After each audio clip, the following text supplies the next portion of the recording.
My name is Riccardo Salatino. I'm Scotty Zimmerman. Waylon Jeffrey. Spencer Tanner. We're in Rancho Santa Margarita, California, at Blazin Rodz.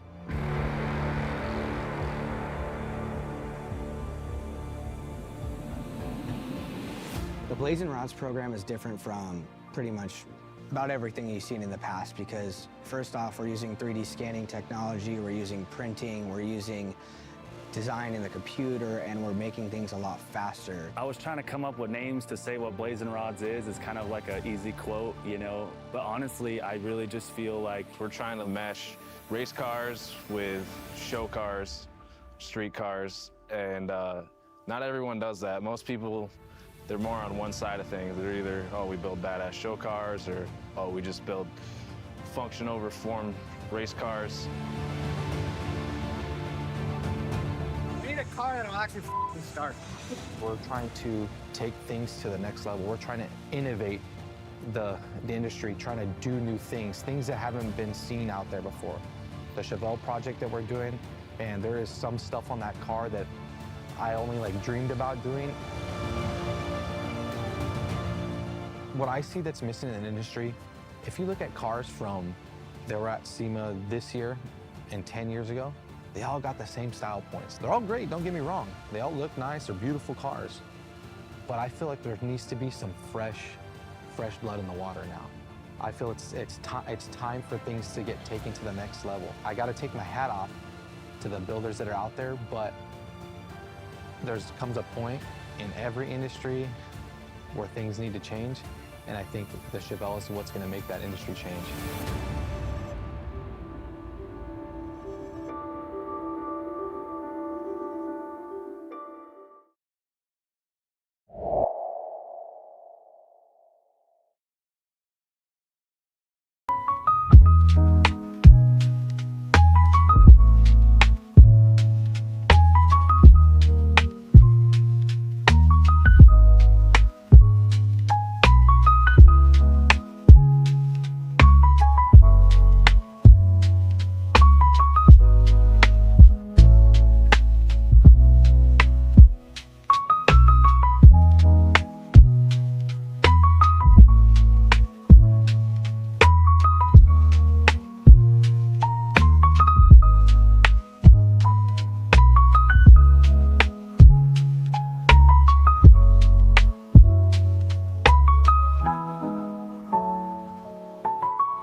Yo, we are here with Street Cars 101 TV, and I am here with Mr. Riccardo, y'all.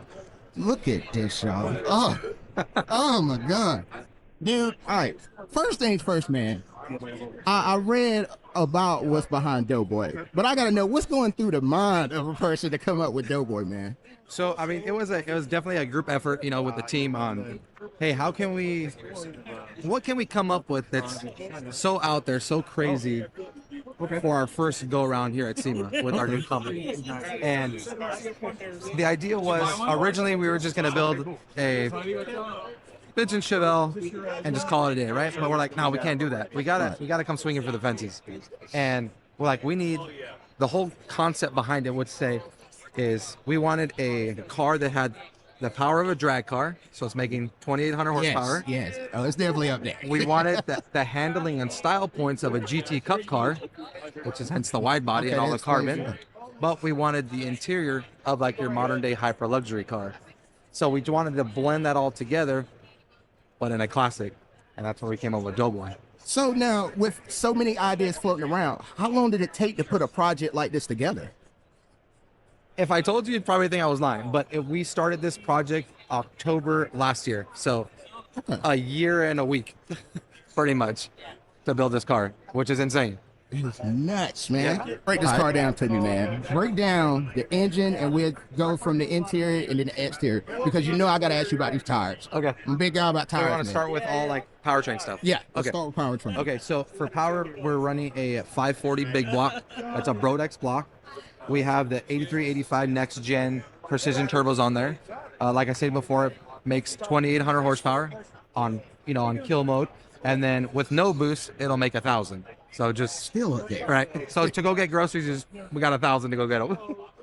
And then behind that is strapped a 6XD sequential transmission that's behind it. Okay. So typically that transmission comes with like your, just your regular shifter to bang gears. Right. But we want to do something different. We wanted that modern style point of it, like, a GT car, right? Right. So we found this company called Track Formula, and they actually made a electronic module that bolts onto that transmission for you to be able to have paddles. So I'll tie that in when we talk about interior on how that all goes down, and then running a carbon drive shaft, of course, on there, and then it has like a Gen 5 style rear suspension of a Camaro in the back. The chassis originally started as an Art Morrison, but just highly modified now to support the power. And because we had to move the engine back 15 inches on this car. Then behind that, we made our own housing to hold the third member, so it has a 4.9-inch in it. Okay. To hold that from two works.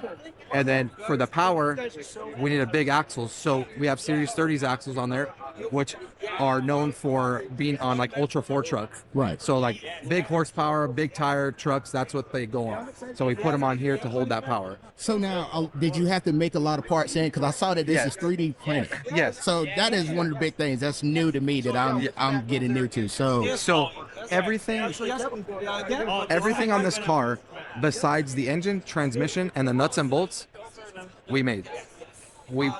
Everything on this car, we made. You're talking about 3D printing, right? Right. So what we did is, it's like, if you look in here, all these panels, like here, all these inner fenders, the ducts, the carbon ducts, the whole front grille, front bumper, all that is 3D printed. So underneath the carbon, those are carbon wrap 3D printed parts. Okay. The inner fenders also serve as the intake tube, so it's a 6-inch inlet tube that feeds right into the turbo. So if you look in through the headlight, you can see it just goes all the way down into the turbo. wow. So that's there. Like I said, the whole front bumper is 3D printed. The whole front grille is 3D printed. The rear bumper is 3D printed. The whole interior is 3D printed. There's so many aspects on this car, down to even, little brackets that, are holding the hard lines up. Those are all like 3D printed parts. Okay. And then on top of that, we used a lot of machine parts, a lot of billet on this car. So a lot. Yeah. What percentage would you say what billet was? I'm sorry? What percentage would you say? Of the car's billet, I would say, as far as like parts wise go, I would say 80% of the parts on here are billet, that are actual physical parts are billet. Like the whole intake plenum, the expansion tank, all the fuel rails, valve covers, those are all things that we made. Okay, so that's all us there. When you jump inside, if we're talking about the billet stuff, A pillars, B pillars, C pillar, all billet. The back of the car, if you look in the back, you have this diffuser back there, right? Yes, I was looking at it back, So that's yeah. also your fuel cell.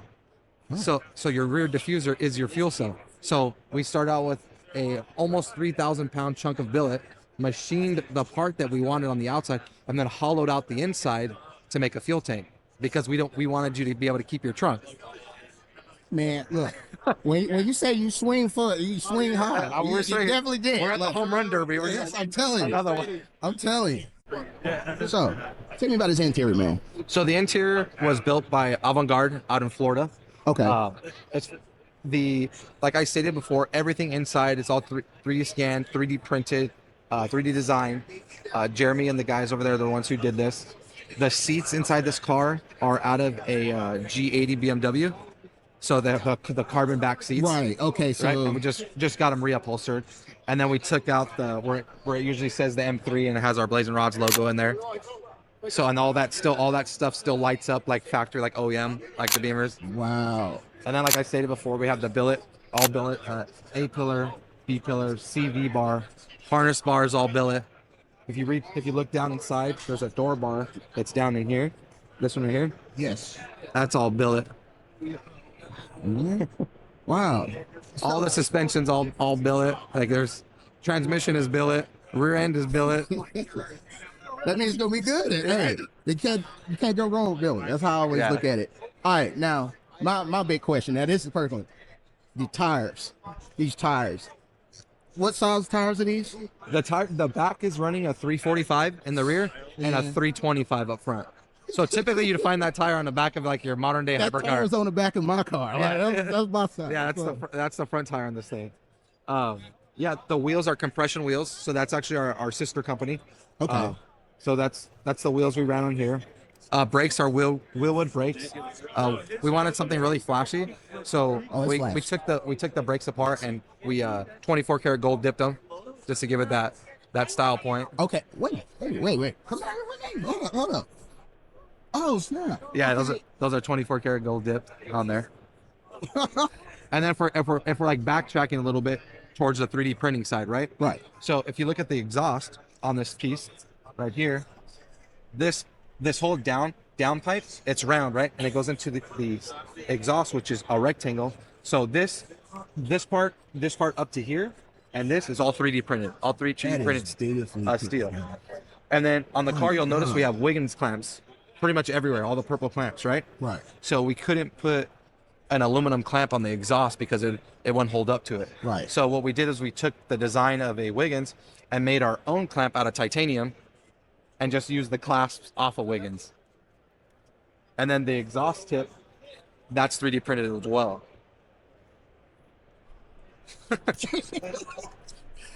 All right. My last question for you, right? All right. Well, actually, I got two. I lied. I got two questions. You're good. Tell me about this paint color. Okay, so the paint is actually it's a paint off a 2022 or 2023 Porsche. Okay. That's the color. So we actually had a Porsche that's the exact same color, and that's where the color scheme came from.